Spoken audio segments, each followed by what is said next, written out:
Ассалаумағалейкум достар, қайырлы күн. Бүгін 18 қараша, біз аукционнан кейін кезекті көлік жөнелтуге келдік. Қысқаша таныстырып өтейін. Бізде бүгін 4 көлік құрамында. 2 Grandeur HC көліктері және Kia K5 және Kia K7 көліктері.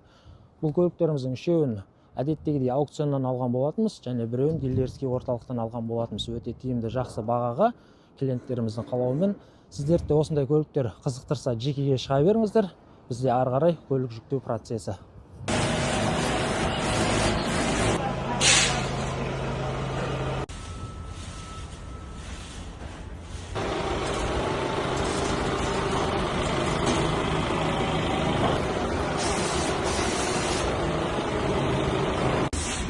Ал достар, осымен біздің көлік жүктеу процесіміз аяқталды. 4 көлігімізді кіргізіп қойдық. Барлық қауіпсіздік шаралары жүргізілді.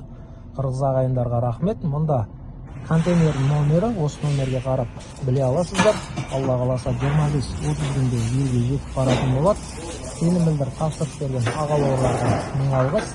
Сіздерді осындай көліктер қызықтырса, жеке шығыңыздар, хабарласыңыздар. Қария аманат. Аманаттарыңызды алдарыңызға аман есен жеткізу үшін біз әрқашан қызметтеміз. Алла істеріңіздің берекесін берсін. Баршаңызға ассалаумағалейкум.